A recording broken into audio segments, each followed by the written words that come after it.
श्री हरिवंश सभी को पूज्य प्रेमानंद जी महाराज की पुस्तक ब्रह्मचर्य कब, क्यों और कैसे, ये जो पुस्तक है जितने भी आजकल की युवा पीढ़ी है उन सभी का जीवन बदल रही है और इस पुस्तक को आप सभी को भी जरूर पढ़ना चाहिए।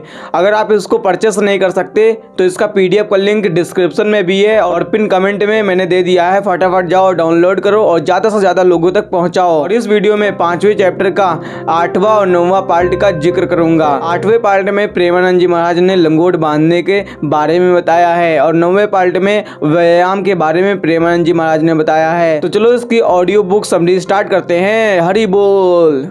ये 5वें चैप्टर का 8वां पार्ट है, लंगोट बांधे रहना। वीर की रक्षा के लिए हमेशा लंगोट कसकर पहनना अत्यंत आवश्यक है और अंडकोश की अति वृद्धि नहीं होती। लंगोट एक हरा होना चाहिए, दोहरा नहीं, ताकि अनावश्यक गर्मी से वीर का नाश न हो। लंगोट पहनने से पुरुषत्व अधिक शुद्ध और अनुशासित रहता है। शंकराचार्य ने कहा है, कौपीनवंता खलु भाग्यवंता, अर्थात लंगोट पहनने वाले ही वास्तव में भाग्यवान पुरुष होते हैं। प्रायः ब्रह्मचारी, सन्यासी और विरक्त साधु महात्मा लंगोट पहनते हैं। ब्रह्मचारी और सन्यासियों के लिए कौपीन, जिसको लंगोट भी कहते हैं, धारण करना शास्त्रीय नियम है जो प्राचीन काल से चला आ रहा है। कुछ लोगों की यह गलत धारणा है कि धोती के नीचे लंगोट पहनने से नपुंसकता होती है, परंतु यह बिल्कुल गलत है। इसके विपरीत लंगोट पहनने से पुरुषत्व अधिक समय तक सुरक्षित रहता है। कौपीन पहनने से इंद्रियों में ऊर्जा संचित होती है, मन पर नियंत्रण रहता है और बल, उत्साह, स्फूर्ति, सदाचार, सत प्रेम तथा सत्संग की वृद्धि होती है। तो यहीं पे 8वां पार्ट कंप्लीट होता है। लंगोट बांधने के बारे में जितना भी कुछ है प्रेमानंद जी महाराज ने सब कुछ बता दिया है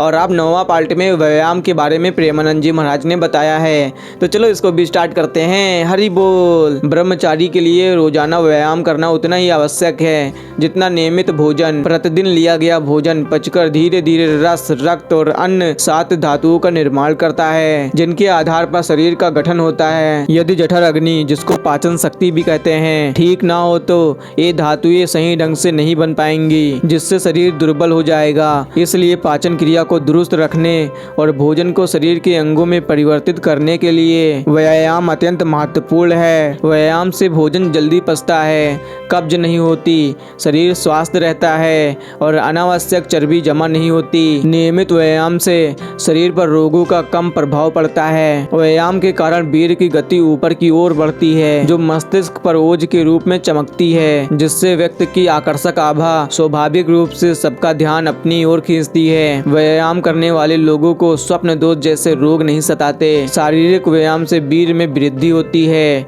और वह स्थिर रहता है, इसलिए नियमित व्यायाम करना अत्यंत आवश्यक है। व्यायाम के रूप में आप प्रतिदिन दंड बैठक, योगासन और दौड़ भी कर सकते हैं। जो व्यक्ति नियम पूर्वक व्यायाम करता है और मन, वचन, कर्म से ब्रह्मचर्य का पालन करता है, उसकी मांसपेशियां लोहे की तरह मजबूत और सुदृढ़ हो जाती हैं। व्यायाम वीर की रक्षा में अत्यंत लाभकारी होता है।